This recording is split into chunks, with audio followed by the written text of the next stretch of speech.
प्रभु यीशु मसीह के पवित्र और जलाली नाम में आप सबको सलाम।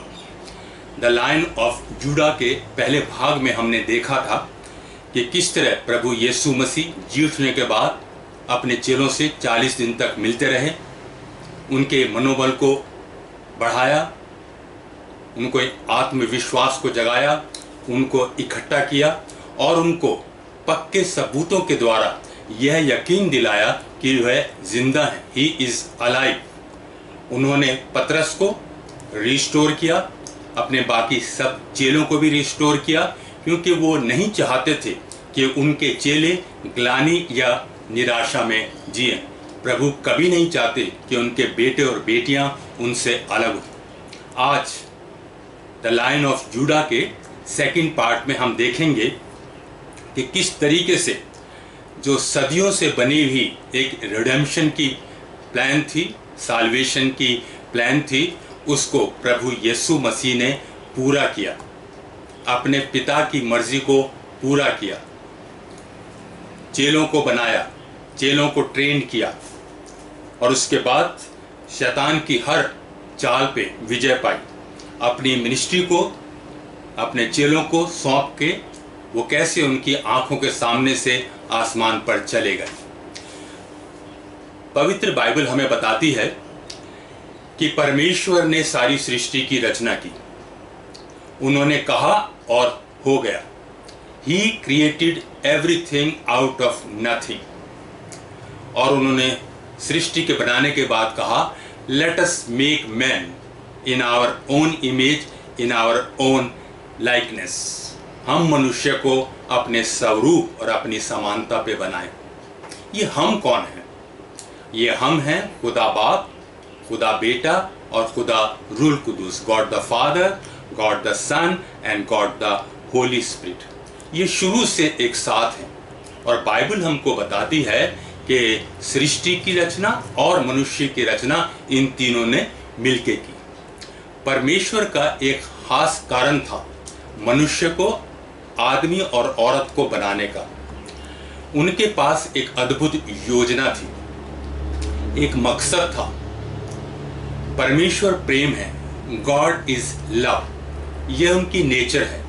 जैसे पानी की नेचर होती है बहना और आग की नेचर होती है जलना, इसी तरह से परमेश्वर की नेचर है प्रेम करना। वो चाहते थे कि यह आदमी, ये इंसान, आदमी और औरत उनके साथ इस सृष्टि को, इस धरती को और उस स्वर्ग को एंजॉय करें, उनके साथ सहभागिता करें, उनके साथ फेलोशिप करें। और इसलिए उन्होंने अपनी समानता और अपने स्वरूप पे बनाया। जैसे परमेश्वर का मस्तिष्क दिमाग, ऐसे इंसान का दिमाग, जैसे परमेश्वर का दिल, ऐसी मनुष्य का दिल। वो चाहते थे कि उनके बेटे और बेटियां उनके साथ एंजॉय करें, जैसे कि हमारे बेटी और बेटे अपने पिता की संपत्ति को एंजॉय करते हैं, शेयर करते हैं। जो कुछ पिता का होता है वही औलाद का होता है, उनकी संतान का होता है। परमेश्वर ने अपने हाथ के बनाए हुए इस इंसान को सारी सृष्टि पे, तमाम धरती पे अधिकार दिया, लेकिन इन्होंने परमेश्वर के बनाए हुए इस हुक्म को तोड़ने का पाप किया और इसलिए वो परमेश्वर की मौजूदगी से दूर कर दिए गए। दे वर बैनिस्ड। लेकिन परमेश्वर ने इंसान के एक गुनाह की वजह से मनुष्य को त्यागा नहीं, मनुष्य को छोड़ा नहीं, बल्कि एक और योजना बनाने की शुरुआत में लग गए। उन्होंने अब्राहम को मेसोपोटामिया से बुलाया, जो आज की डेट का इराक है, उसको कनान देश में बनाया, बसाया, जो आज की डेट का इजराइल है। इब्राहिम से इजाक पैदा हुए, इसहाक से याकूब पैदा हुए, याकूब के 12 बेटे पैदा हुए और ये 12 बेटों से 12 कबीले निकले, the tribes of Israel, Israel के कबीले। और उनमें से एक कबीला था यहूदा का, जूडा का, द ट्राइब ऑफ जूडा। उसमें से निकले दाऊद बादशाह, किंग डेविड, और किंग डेविड के वंशज और उसी कबीले से निकले हमारे प्रभु यीशु मसीह, द लाइन ऑफ जूडा।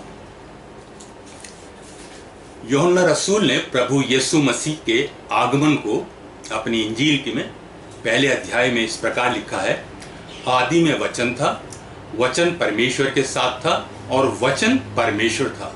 यही आदि में परमेश्वर के साथ था। सब कुछ उसी के द्वारा उत्पन्न हुआ और जो कुछ भी उत्पन्न हुआ उसमें से कोई भी वस्तु उसके बिना उत्पन्न नहीं हुई। ऐसे वो लिखते चले जाते हैं और फिर 14वीं आयत पे आते हैं, book of John, gospel of John chapter 1 और इसकी 14th आयत पे आते हैं और वो कहते हैं और ये वचन देहधारी हुआ। अजीजों, ये वचन क्या है? ये वचन है प्रभु यीशु मसीह। जब तक कि ये वचन देहधारी नहीं हुआ तब तक ये वचन वहीं स्वर्ग में परमेश्वर के साथ था। यूहन्ना ने ऐसे नहीं लिखा आदि में परमेश्वर था, उन्होंने लिखा आदि में वचन था, वचन परमेश्वर के साथ था, वचन खुद परमेश्वर था। और उन्होंने इसलिए लिखा इस वचन को परमेश्वर से अलग होना था, पिता को अपने पुत्र से अलग होना था, कुर्बानी होनी आवश्यक थी, पिता को अपने पुत्र को मनुष्य जाति के पापों से छुटकारा दिलाने के लिए छोड़ना था। सालों साल से जानवरों की कुर्बानी हो रही थी, लेकिन जानवरों का खून इंसान के पापों को नहीं धो सकता। आवश्यकता थी एक बेऐब बर्रे की, एक निष्कलंक अवतार की। और प्रभु यीशु मसीह दुनिया में आए, वो हमारे मध्य में रहे, चले फिरे। He walked in the history of mankind. उन्होंने चेले बनाए, उन्होंने किंगडम ऑफ गॉड, आसमान की राज्य के बारे में बताया, न जाने कितने दिलों को छुआ, न जाने कितने बीमारों को चंगा किया। धर्म और समाज के अगुओं, लीडर्स की ऑपोजिशन से ही अन्याय सहा, यहाँ तक कि जो भी यातनाएं, दुख हम सोच सकते हैं उन्होंने सही, यहाँ तक कि सलीबी मौत भी। उन्होंने खून बहाया इसलिए कि हमारा परमेश्वर से मिलाप हो सके। अजीजों, शैतान कभी नहीं चाहता था कि प्रभु यीशु मसीह सलीब तक पहुंचे। उसने पूरी भरसक कोशिश की, कभी उनको परीक्षा में गिराने की और कभी पहाड़ से गिराने की, लेकिन प्रभु यीशु अपनी मिशन में डिटरमिन्ड थे, फोकस थे, उन्होंने हार नहीं मानी। अपोस्टल यूहन्ना लिखते हैं कि जब वे क्रूस पर थे तो यह जानकर कि सब कुछ पूरा हुआ, उन्होंने बड़ी जोर से चिल्लाकर कहा, इट इज फिनिश्ड, तमाम हुआ, पूरा हुआ। इट इज फिनिश्ड यह एक हारे हुए सिपाही की आवाज नहीं है, बल्कि यह एक जीते हुए योद्धा का विजयनाद है। यह कमजोर व्यक्ति की फुसफुसाहट नहीं है, बल्कि ये एक विजेता की पुकार है। The cry of fulfilment, the cry of victory. लेकिन क्या पूरा हुआ? What was finished? मनुष्य के पापों के छुटकारा पाने का प्लान पूरा हुआ, द प्लान ऑफ रिडेम्पशन, जिसे परमेश्वर ने बहुत दिनों से योजना बनाई थी। मनुष्य का संबंध टूट गया था, वो दोबारा से स्थापित हुआ। चेलों को बनाने का काम, चेलों को चुनने का काम समाप्त हुआ, चेलों को ट्रेन करने का काम समाप्त हुआ। अजीजों, किसी काम को शुरू करके पूरा करना ये बहुत अच्छी बात है, इट इज ए विर्च्यू। बहुत से लोग काम शुरू तो करते हैं लेकिन उसे पूरा नहीं कर पाते, मुश्किलें आ जाती हैं, बाधाएं आ जाती हैं और वो काम अधूरा छोड़ देते हैं, द अनफिनिश्ड वर्क। कुछ लोग ऐसे हैं जो काम को जब शुरू करते हैं तो पूरा करके ही छोड़ते हैं, क्या कितनी भी बाधाएं आ जाएं, क्या कितनी भी मुश्किलें आ जाएं, दे फिनिश द वर्क। परमेश्वर को ये अच्छा लगता है, गॉड लाइक्स इट। प्रिय मित्रों, मैं यीशु मसीह के जीवन के द्वारा आपको एनकरेज करना चाहता हूँ, आपको उत्साहित करना चाहता हूँ। आपने उनकी कमिटमेंट को, आपने उनकी डिटर्मिनेशन को देखा। उन्होंने दुख और दर्द में भी अपने मिशन को नहीं भूला। उन्होंने याद रखा अपनी मिशन को, अपने आने के मकसद को। He did not quit। क्या आपके जीवन में कुछ निराशा के पल हैं? क्या आप मैदान छोड़ने की तैयारी कर रहे हैं? मैदान छोड़ के मत जाइए। जीत उसी की होती है जो आखिर तक डटा रहता है। Please do not quit. Are you discouraged as a parents? क्या बच्चे आपका आदर नहीं करते? क्या वो आपके हुक्मों को नहीं मानते? कोई बात नहीं, उन्हें और मौका दिए, उनके लिए और प्रेयर करिए, प्रार्थना करिए। Prayer can change things. क्या अब शादी का कोई मकसद नहीं रहा है? क्या कोई संबंध नहीं है? क्या कोई कम्युनिकेशन नहीं है? ठहर जाइए, रुक जाइए, एक और मौका दिए, एक और शॉट। आस्क गॉड, चीजें बदल सकती हैं। क्या आप भलाई करते करते थक गए हैं और भलाई का बदला बुराई से मिलता है? भलाई करते रहिए। It is between you and the Lord. He will reward you for your goodness, आपकी अच्छाई को।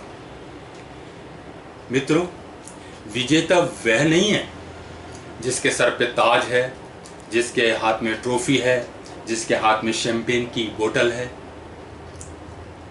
विजेता वो है जो लहू लुहान है, जिसके सारे शरीर पे जख्म है, लेकिन उसके बावजूद भी वो मैदान में डटा रहता है, आखिरी दम तक हार नहीं मानता। वो ही असली विजेता है। प्रभु यीशु मसीह करीबन 33 साल तक इस धरती पर रहे। उन्होंने अपने पिता की इस मिशन को पूरा किया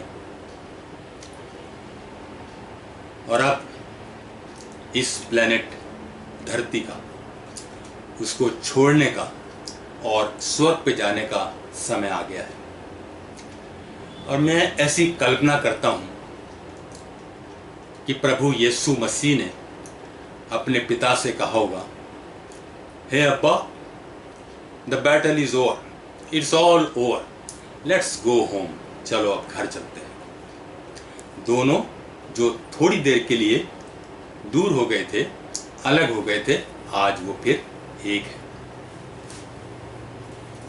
यरूशलेम के पास एक बहुत ऊंचा और बड़ा सुंदर पहाड़ है जिसका नाम है माउंट ऑफ ऑलिव्स, जैतून का पहाड़। यह प्रभु यीशु मसीह का एक बहुत फेवरेट स्पॉट था। अक्सर वहां पे आया जाया करते थे। उनके मित्र मार्था, मरियम और लाजर इसी पहाड़ पर बसे एक गांव बैतनी, उसमें रहते थे। और प्रभु यीशु मसीह वहां जाते थे और उसी पहाड़ से ये किद्रोन की घाटी पार करके वो यरूशलेम को आया जाया करते थे। आज स्वर्ग में उठाए जाने से पहले वो अपने 11 चेलों के साथ इसी पहाड़ की सबसे ऊंची चोटी पर है और बातचीत करते हुए बहुत सी बातें हो रही हैं, इजराइल की रिलीज होने की, उसकी किंगडम की। और यहाँ पे यीशु मसीह अपने चेलों से कहते हैं, को बल्कि हुक्म देते हैं, यरूशलेम को ना छोड़ना, परंतु पिता के उस वायदे को पूरा करने की बात जोते रहना जिसकी चर्चा मैंने तुमसे करी है। जब पवित्र आत्मा तुम पर आएगा, when you will be baptized with the Holy Spirit, तुम सामर्थ पाओगे, you will receive power, और तुम यरूशलेम में, सारे यहूदिया में, जूडिया में, यरूशलेम बैतलहम जूडिया में आते हैं, सारे यहूदिया में और सामरिया, ये उसका एडजॉइनिंग एरिया, सामरिया में और दुनिया के अंतिम छोर तक मेरे गवाह हो गए। और जब ये कह ही रहे थे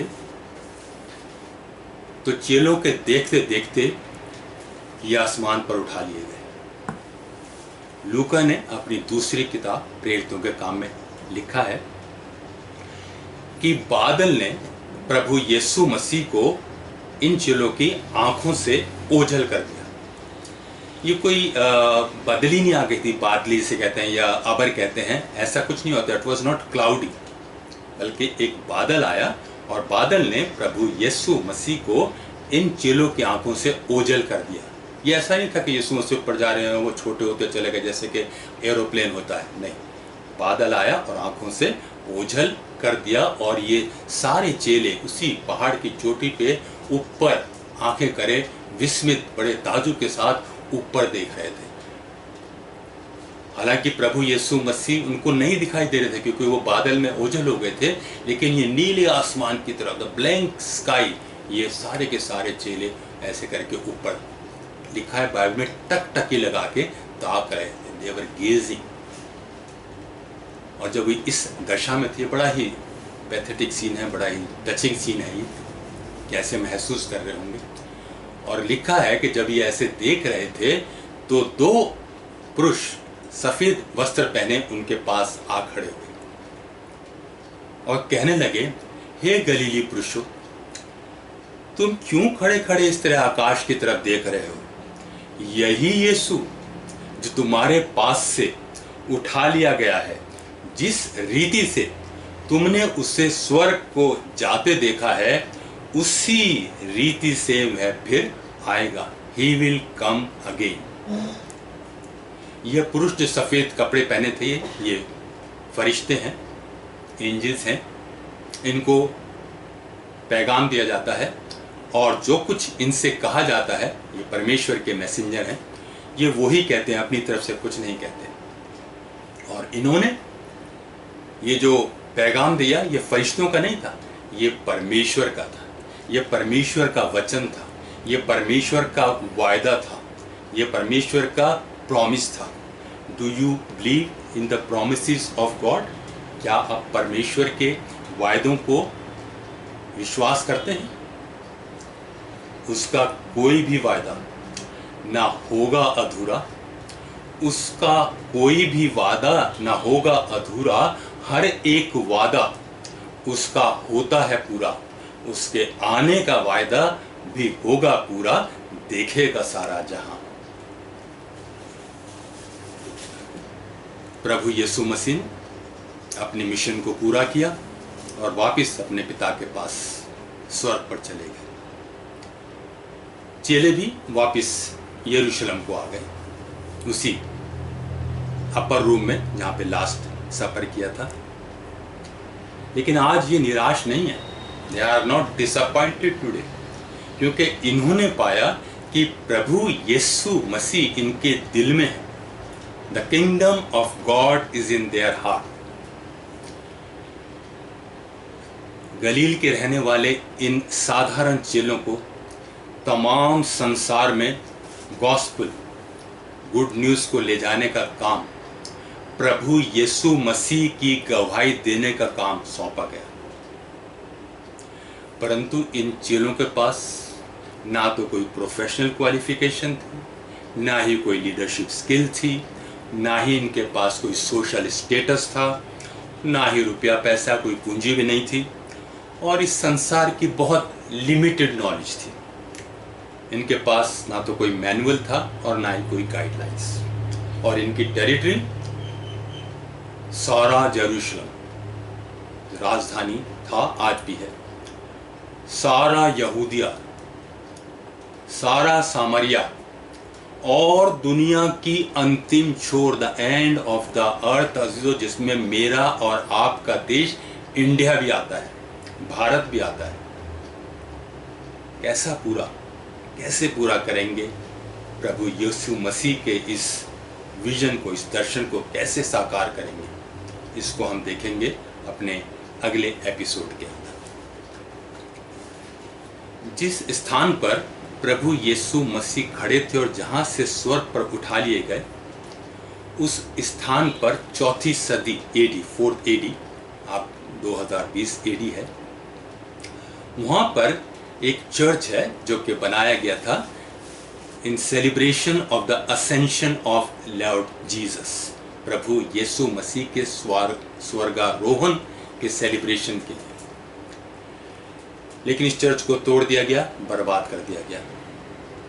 आज जिस इमारत को हम देखते हैं वो एक बड़े चर्च का, क्रूसेडर चर्च का एक छोटा भाग है, जो बचा हुआ हिस्सा है, ऑपरेटिव पार्ट है। इस इमारत के चारों तरफ एक बहुत ऊंची किले की सी दीवार है और ये उसके आंगन में बीचम बीच में है। पहले इस इमारत की, इस बिल्डिंग की छत खुली हुई थी, आसमान दिखता था कुछ बताने के लिए, लेकिन 12वीं सदी के अंदर इसको ऊपर से बंद कर दिया गया, क्लोज कर दिया गया छत को।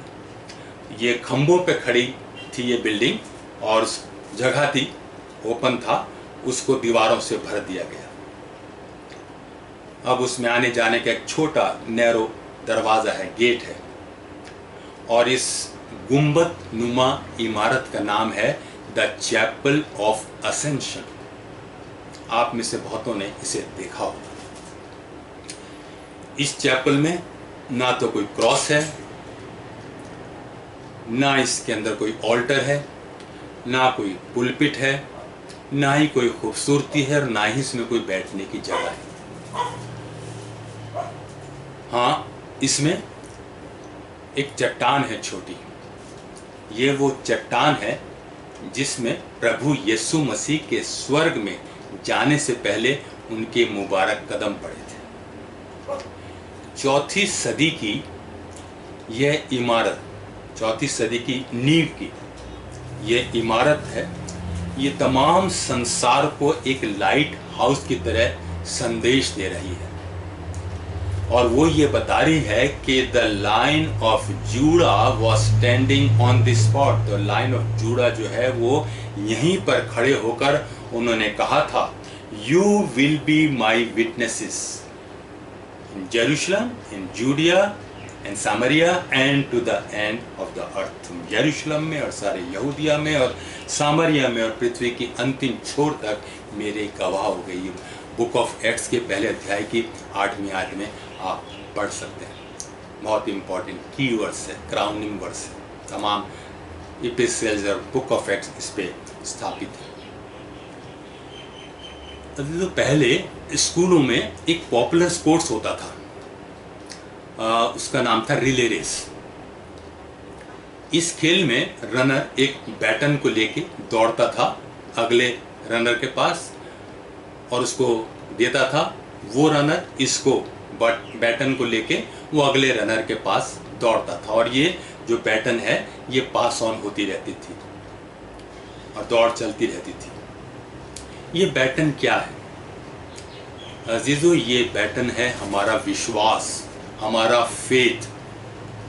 और यह अनमोल विश्वास न जाने कितने महाद्वीपों, कितने कॉन्टिनेंट्स, कितने देश, कितने समुंदर, पहाड़ और नदियों से पार करके यह हमारे पूर्वजों के पास पहुंचा। हमारे पूर्वजों से हमारे ग्रैंड पेरेंट्स के पास पहुंचा। हमारे ग्रैंड पेरेंट्स ने, आपके ग्रैंड पेरेंट्स ने आपके माता पिता को दिया, आपके माता पिता ने आपको दिया, बड़ी उम्मीद से कि यह विश्वास आप संभाल के रखेंगे। अजीजों, ये माता पिता की दी हुई इस अमानत को छोटी चीज ना जानना, इसको अपनी अगली पीढ़ी को सौंप देना, pass on to the next generation. Pass on to the next generation. यह रेस रुकनी नहीं चाहिए, ये दौड़ रुकनी नहीं चाहिए, बहुत आवश्यक है। Let's pray. धन्यवाद करते हैं परमेश्वर इस जीवन दान के लिए, हर एक अच्छी चीज जो आपने हमें दी, जिंदों की जमीन पर रखा। धन्यवाद करते हैं अपने देश के लिए, अपने देशवासियों के लिए, अपने बुजुर्गों के लिए, बच्चों के लिए, अपने नेताओं के लिए दुआ करते हैं। आप हम पे रहम करें, हमारी सहायता करें, हमारे पूरे देश को आप आशीषित करें। तमाम दुनिया में अमन चैन हो, हमारे देश में अमन चैन हो। सब कुछ हम मांगते हैं आपके बेटे और नजात दहिंदा प्रभु यीशु मसीह के नाम से। God bless you, God bless you all, and God protect you.